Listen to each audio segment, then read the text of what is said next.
दोस्तों, life insurance corporation of India, जिसे हम एलआईसी के नाम से भी जानते हैं। दोस्तों, एलआईसी एक गवर्नमेंट अंडरटेकिंग कंपनी है। उसका आईपीओ 2022 में कभी भी आ सकता है। हालांकि गवर्नमेंट की तरफ से अभी कोई भी डेट कंफर्म नहीं की गई है, बट हम लोग 2022 में एलआईसी का आईपीओ एक्सपेक्ट कर सकते हैं। बहुत से इन्वेस्टर्स और फाइनेंशियल इन्फ्लुएंसर्स का कहना है कि एलआईसी का आईपीओ इंडियन हिस्ट्री का सबसे बड़ा आईपीओ होने वाला है, और बहुत लोगों को लगता है कि एलआईसी के आईपीओ में पैसा लगा के वो पैसे भी कमा सकते हैं। दोस्तों, एक आईपीओ से पैसा कमाने के दो तरीके होते हैं। पहला तरीका होता है लिस्टिंग गेन्स लेने का, जिसमें अगर आपको आईपीओ में कंपनी के शेयर्स अलॉट हो जाते हैं तो आप उस पार्टिकुलर कंपनी के स्टॉक मार्केट में लिस्ट होते ही अपने शेयर्स को बेच सकते हैं और अपना प्रॉफिट बुक कर सकते हैं। दोस्तों, आईपीओ से पैसा कमाने का दूसरा तरीका ये है लॉन्ग टर्म और शॉर्ट टर्म होल्ड। इसमें जब आपको आईपीओ का अलॉटमेंट मिल जाता है तो आप उन शेयर्स को स्टॉक मार्केट में लिस्ट होते ही बेचने के बजाय होल्ड करें और कुछ समय होल्ड करने के बाद उन शेयर्स को बेचें। अगर आपको उस पार्टिकुलर कंपनी पर बहुत ज़्यादा यकीन और कॉन्फिडेंस है और आपको लगता है कि आने वाले टाइम में वो कंपनी बहुत अच्छा परफॉर्म कर सकती है, तो आप उस कंपनी के शेयर्स लॉन्ग टर्म के लिए भी होल्ड कर सकते हैं। लॉन्ग टर्म का मतलब 2 से 5 साल या फिर उससे ज़्यादा भी हो सकता है। बट दोस्तों, आज जितने भी रिटेल इन्वेस्टर्स आईपीओ में पैसा लगाते हैं, उसमें से 90% रिटेल इन्वेस्टर्स लिस्टिंग गेन से पैसा कमाने की कोशिश करते हैं। कुछ ही इन्वेस्टर्स लॉन्ग टर्म या शॉर्ट टर्म के लिए आईपीओ के शेयर्स को होल्ड करते हैं। हालांकि लिस्टिंग गेन से पैसा कमाना कोई गलत बात भी नहीं है, बट सिर्फ लिस्टिंग गेन से पैसा कमाना बहुत ज़्यादा रिस्की है। सिर्फ लिस्टिंग गेन से पैसा कमाना क्यों रिस्की है, वो मैं आप लोगों को आगे बताऊंगा। दोस्तों, एलआईसी का जो आईपीओ आने वाला है उसमें भी बहुत सारे लोग लिस्टिंग गेन से पैसा कमाने का सोच रहे हैं, बट मुझे लगता है कि एलआईसी इंडियन हिस्ट्री का सबसे बड़ा आईपीओ होने के साथ साथ सबसे बड़ा फेलियर भी होने वाला है। दोस्तों, ये बात मैं फैक्ट्स के बेसिस पर कह रहा हूँ। ये चीज़ समझाने से पहले मुझे आप लोगों को ये समझाना होगा कि एक आईपीओ में लिस्टिंग गेन क्यों और कैसे होता है। दोस्तों, एक आईपीओ में लिस्टिंग गेन क्यों होता है वो समझाने के लिए मैं एक कंपनी का एग्जांपल लेता हूँ। दोस्तों, 2 दिसंबर 2020 में एक कंपनी का आईपीओ आया था जिसका नाम बर्गर किंग था।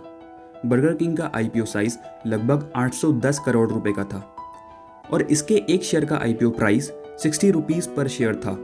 बर्गर किंग का पूरा आईपीओ 156 टाइम्स ओवर सब्सक्राइब हुआ था। मतलब कि जहां बर्गर किंग को पब्लिक से सिर्फ और सिर्फ 810 करोड़ रुपए उठाने थे, वहां बर्गर किंग के पास लगभग 1,26,000 करोड़ रुपए की बिड्स आई थी। लेकिन सिर्फ कुछ ही लोगों को बर्गर किंग के आईपीओ की अलॉटमेंट मिल पाई थी और हैवी डिमांड होने और ओवर सब्सक्राइब होने की वजह से बर्गर किंग का एक शेयर 108 रुपए के प्राइस में स्टॉक मार्केट में लिस्ट हुआ था। मतलब कि जिन इन्वेस्टर्स को बर्गर किंग का आईपीओ अलॉट हुआ था उनको लगभग 63% का फ़ायदा हुआ था। दोस्तों, इतना ही नहीं, जिन लोगों को बर्गर किंग का आईपीओ नहीं मिल पाया था उन्होंने बर्गर किंग के शेयर्स स्टॉक मार्केट में लिस्ट होने के बाद भी खरीदे, जिसकी वजह से लिस्ट होने के 2 दिन बाद तक बर्गर किंग का शेयर प्राइस लगातार बढ़ता रहा और 138 रुपीज़ तक जा पहुंचा।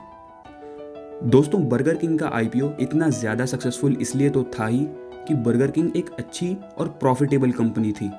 बट आईपीओ सक्सेसफुल होने के लिए सिर्फ इतना ही काफ़ी नहीं होता। बर्गर किंग के आईपीओ की सक्सेस के पीछे एक रीज़न और है।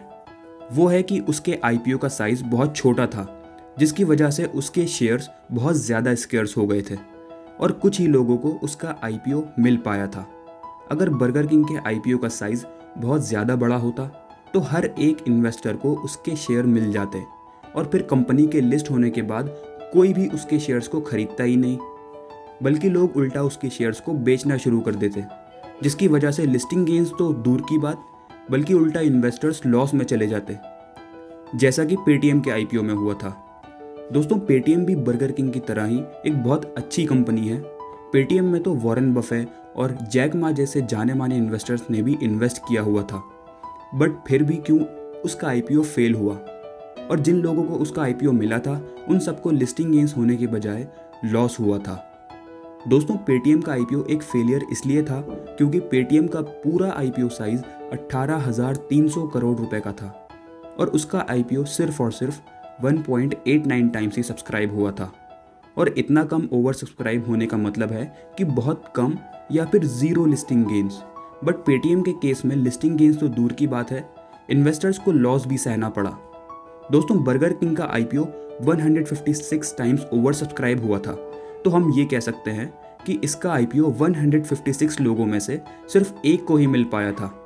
और पेटीएम का आईपीओ सिर्फ 1.8 टाइम्स ओवर सब्सक्राइब हुआ था, तो हम ये कह सकते हैं कि पेटीएम का आईपीओ हर 2 इन्वेस्टर्स में से एक इन्वेस्टर को कंफर्म्ड मिल गया था। तो दोस्तों, आप लोग खुद ही बताएं, दोनों कंपनीज एक से बढ़कर एक हैं, बल्कि पेटीएम तो एक टेक्नोलॉजी और फ्यूचरिस्टिक कंपनी है, फिर भी उसका आईपीओ क्यों फेल हुआ?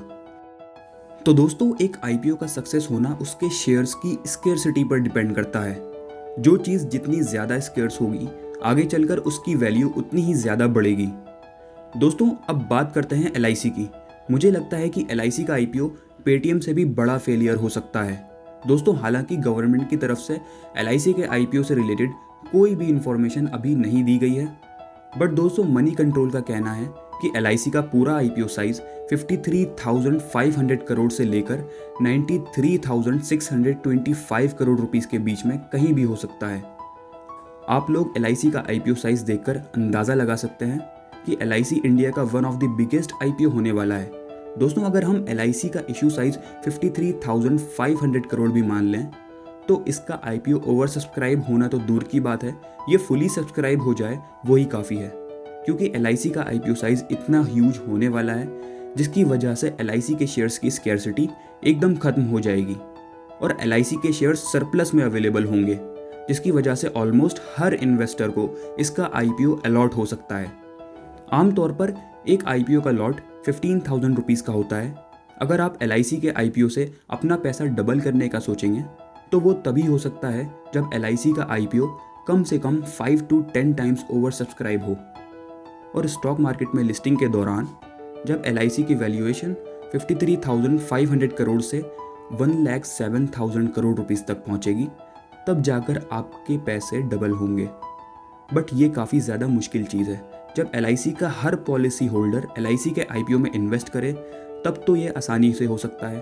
बट मैं आप लोगों को बता दूं, एलआईसी के 90% पॉलिसी होल्डर्स रिस्क लेने से बहुत ज़्यादा डरते हैं, तभी वो सिर्फ एलआईसी की पॉलिसी लेकर ही संतुष्ट हैं। वो स्टॉक मार्केट और इन्वेस्टिंग से बहुत ज़्यादा डरते हैं। बट दोस्तों, hope for the best. I hope आप सबको एलआईसी के आईपीओ में इन्वेस्ट करने के सारे प्रोस, कॉन्स एंड रिस्क समझ आ गए होंगे। आप लोगों के माइंड में एलआईसी के आईपीओ से रिलेटेड कोई भी डाउट या क्वेरी है तो कमेंट करके ज़रूर बताएं। आज की इस वीडियो में इतना ही। धन्यवाद।